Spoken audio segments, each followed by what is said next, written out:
నమస్తే అండి. నమస్తే. జంతర్ మంతర్ దగ్గర జరిగిన నిరసన దీక్ష ఒక రకంగా చెప్పాలంటే ఎక్కడో కదలిక వచ్చింది. ఈ వైపుగా మాట్లాడేవాళ్ళు కొంతమందుంటే, ఆ ఉద్యమాన్ని కించపరుస్తూ, ఇంకా దారుణంగా మాట్లాడేవాళ్ళు మరికొంతమందున్నారు. ఇది ఇంకా దిగజారి మాట్లాడడమేమో అనిపిస్తోంది. కేరళకి సంబంధించి రైట్ వింగ్ పొలిటికల్ అనలిస్ట్ ఆయన చేసిన వ్యాఖ్యలేంటి అనంటే, అక్కడ ఎవరైతే నిరసన చేశారో ఆ మహిళలకి రేపంటే ఇష్టం. హ్మ్. అక్కడ గనక ఆ పరిస్థితిని నేను హ్యాండిల్ చేయాల్సొస్తే చెదరగొట్టేవాడిని, కర్ఫ్యూ విధించేవాడిని, ఇలా రకరకాలుగా మాట్లాడారనుకోండి.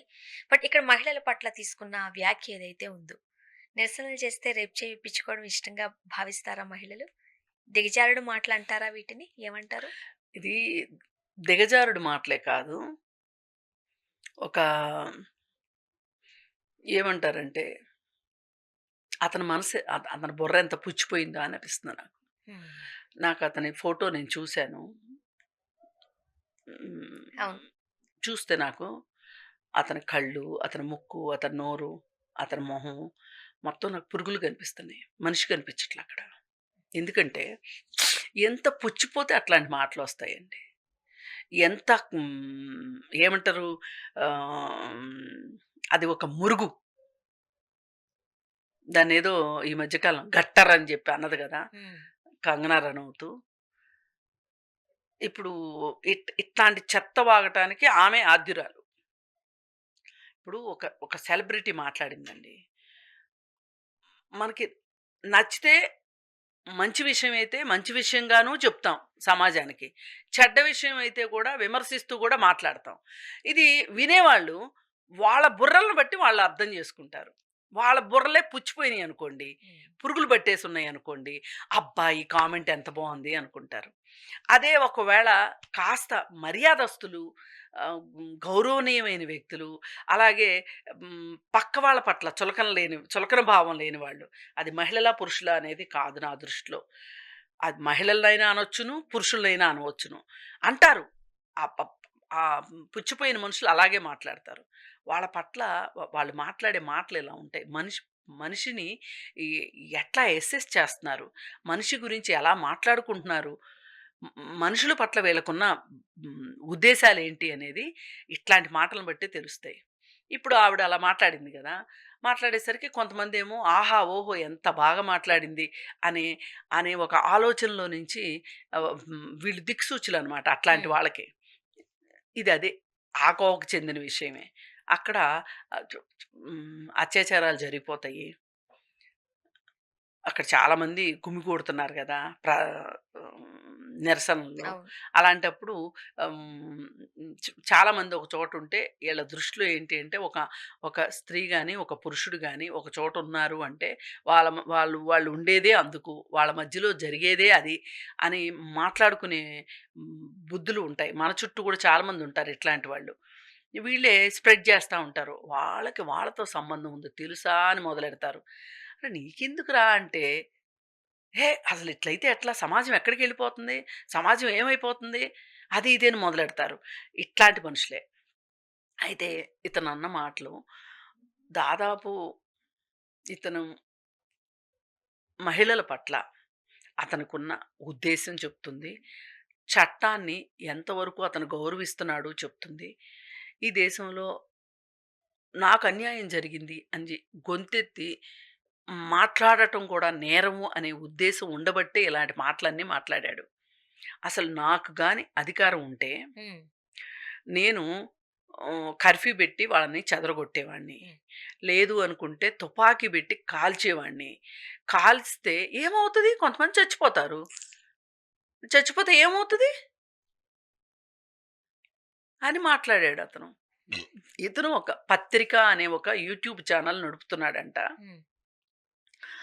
ఆహ్, కేరళలో సరే ఇది ప్రసార మాధ్యమాల్లో వచ్చేసరికి ఎవరో కంప్లెయింట్ చేసినట్టున్నారు. వెళ్ళారు. అతని ఇంటికెళ్తే అతను ఇంట్లోనే దొరికాడు. అతని చుట్టూ ఈ సామాగ్రి అంతా ఉంది. ఈ తయారైన మాట్లాడిన వీడియో, అప్‌లోడ్ చేసిన ఫోను, టెక్నాలజీ మొత్తం అన్నీ అక్కడే దొరికినాయి. అతన్ని అరెస్ట్ చేశారు. ఆ పేరు కూడా రైట్ వింగ్ పొలిటికల్ అనలిస్ట్ ఆయన. ఆ! టీజీ మోహన్ దాస్ టీజీ గారని. మోహన్ దాస్ అని చెప్పి ఆహ్, ఇప్పుడు రైట్ వింగ్ వాళ్ళే ఇలా మాట్లాడగలుగుతారండి. లెఫ్ట్ వింగ్ వాళ్ళు ఇట్లా మాట్లాడరండి. హ్మ్. ఇప్పుడు కంగనా రనౌత్ వ్యాఖ్యలు అభ్యంతరకరమైనయి అయినప్పటికీ కూడా మనం ఎంతవరకెళ్ళి మాట్లాడగలిగాను నేను? అంతే. నాది లెఫ్ట్ వింగ్ పర్సనాలిటీ నాది. నేనెందుకు మాట్లాడతాను? మాట్లాడను. ఎందుకంటే నా రాజకీయం నాకది నేర్పలా. నా భావజాలం నాకది అట్లా మాట్లాడటం మాట్లాడు. నేర్పలా. ఇప్పుడు కంగనా రనౌత్ గురించి మాట్లాడాలంటే 100 ఉన్నాయి. మాట్లాడామా?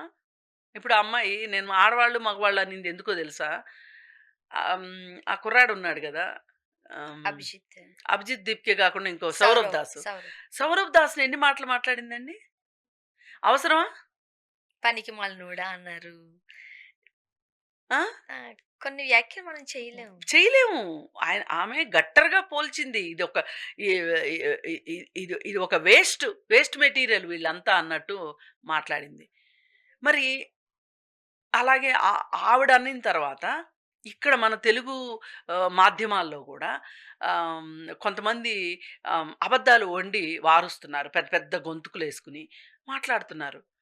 ఏకంగా వాళ్ళు సౌరభ్ దాసు ఆహ్, 9,00,000 రెంట్ కట్టి ఉంటున్నాడు ఇంట్లో. అవును. వచ్చిందిగా. 35,00,000 45,00,000 వాచ్ పెట్టుకున్నాడు సౌరవ్ దాసు అని.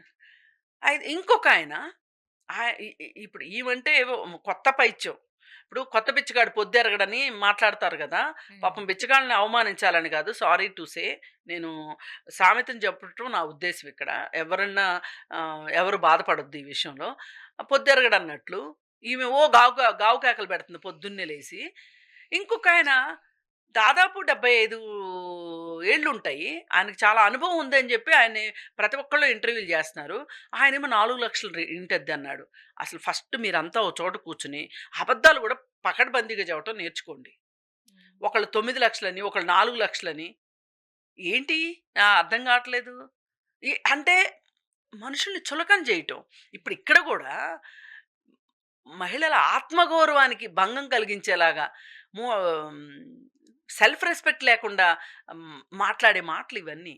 అంటే ఏ మాట అంటే ఒక మహిళకి కోపమొస్తది. ఏ మాట అంటే ఒక మహిళ బాధపడిపోయి తనలోకి తాను ఎళ్ళిపోతది. ఇప్పుడు మనకి స్నేయిల్స్ దొరుకుతాయి. హ్మ్. కనిపిస్తా ఉంటాయి. చూసారా? అవును. ఆ స్నేయిల్ దగ్గరికి ఎవరన్నా ఎళ్తన్నారు, దగ్గరలోకెళ్తున్నారు అంటే అది బయటకొచ్చి చూసేదల్లా టక్కన లోపలికెళ్ళిపోతది.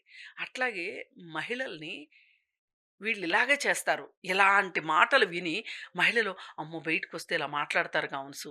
ఎందుకులే అని వెనక్కెళ్ళిపోయిన కాలాలు చూసాం మనం. కానీ ఈ కాలం మహిళలు బయటకొచ్చిన తర్వాత అలా మీరిలా మాట్లాడినా గాని ఏ మహిళ భయపడదు.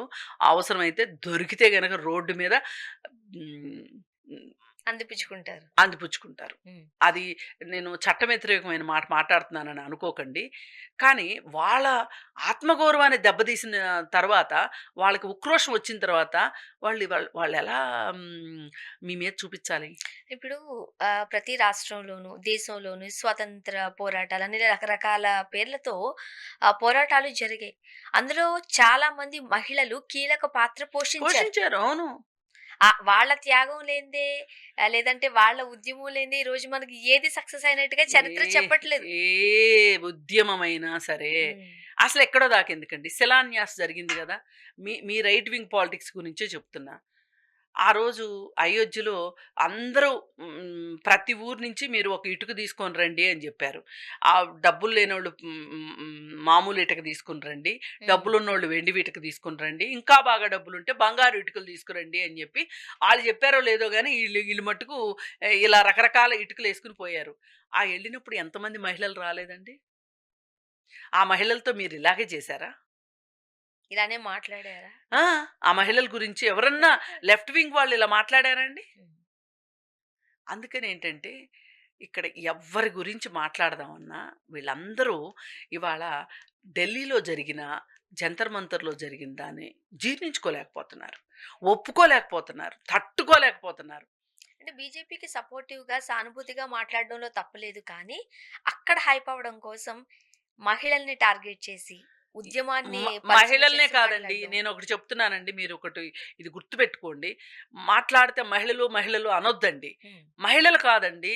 పురుషులకి ఆత్మాభిమానం ఉండదా? వాళ్ళకి సెల్ఫ్ రెస్పెక్ట్ ఉండదా? అవును. మహిళలేంటి? పురుషులేంటి? మహిళలని చూడకుండా కొట్టారు అని ఇలా మాట్లాడతారు. మనం దిగాం. మహిళ లేదు, పురుషుడు లేదు. మనం గోదాలోకి దిగామండి. దిగిన తర్వాత మనం మహిళా, పురుషుడు అని చూడటం కాదు. చూడటం కరెక్ట్ కాదు. కాకపోతే మహిళని అరెస్ట్ చెయ్యాలి అంటే, ఒక మహిళా పోలీసే కావాలని అడిగేది ఎందుకు అంటే, ఆ సందర్భంగా కూడా మహిళ అసౌకర్యానికి గురి చేస్తారేమోనన్న ఉద్దేశంతోటి మహిళలు కి కరెక్టే. ఇది అవును. ఇక్కడ ఇంకొక ఎగ్జాంపుల్ కూడా చెప్పాలి. హ్మ్. చాలా మంది నన్ను అడుగుతా ఉంటారు. మీరు మహిళలు సమాన హక్కులు వచ్చేసినాయి, సమాన హక్కులు కావాలనుకుంటున్నారు కదా, మీరు స్పెషల్ క్యూలు ఎందుకు అడుగుతారు అని అంటారు. నేనేం ఒకటి చెప్తాను తెలుసా అండి సమాధానం దానికి. నేను ఒక రైల్వే క్యూలో నుంచున్నా. నా ముందు ఒక పురుషుడు నుంచున్నాడు. నా వెనక ఒక పురుషుడు నుంచున్నాడు. వాళ్ళిద్దరికీ వెకిలి మనస్తత్వం లేదని, నాతో వెకిలిగా ప్రవర్తించరు అని, వెకిలి చేష్టలు చెయ్యరు అనే ఒక గ్యారంటీ నాకుంటే నేను ఎంతసేపైనా లైన్‌లో నిలబడతా. నేనెందుకు స్పెషల్ క్యూ కావాలనుకుంటున్నాను? క్యూలో నుంచున్న నెపంతోటి నన్ను ముట్టుకోవాలని చూస్తారు గాబట్టి, ముట్టుకుని సునకానందం పొందాలి. పొందాలనుకుంటారు గాబట్టి, ఆర్టీసీ బస్సుల్లో అదేనా? అవును. మార్కెట్‌లకెళ్తే అదేనా? ఆటోల్లో కూడా అదే ఆటోల్లో మేడం. అంతేనా? ఆ! మీరు మీరు మీ మీరు ముట్టుకోవడం ఆపండి. మేము మీ పక్కన ధైర్యంగా కూర్చుంటాం. ఇప్పుడు ఒక పురుషుడి పక్కన ఒక స్త్రీ ధైర్యంగా ఎందుకు, ఒక మనిషి పక్కన ఇంకో మనిషి ఎందుకు కూర్చోలేకపోతున్నారండి? పురుషులు మనుషులే. అవును. స్త్రీలు మనుషులే. స్త్రీలెందుకు పురుషుల పక్కన కూర్చోలేకపోతున్నారు? మనిషేగా. అంటే మీరు ప్రతి చోట సెక్సే చూస్తారా? కాబట్టే మీ బుర్రల్లో కేవలం జెండర్‌తో సంబంధం లేకుండా సెక్స్‌ని మాత్రమే చూస్తున్నారు గాబట్టి ఇట్లాంటి కామెంట్స్ చేస్తున్నారు. మీ బుర్రలు పుచ్చిపోయినియి. ఫస్ట్ మీరు మీ మీ బుర్రలను బాగు జేసుకోండి. బాగు చేసుకోకపోతే మీ అంత కోపస్థ మండూకాలు ఇంకెవరు ఉండరు. థాంక్ యూ అండి. Thank you.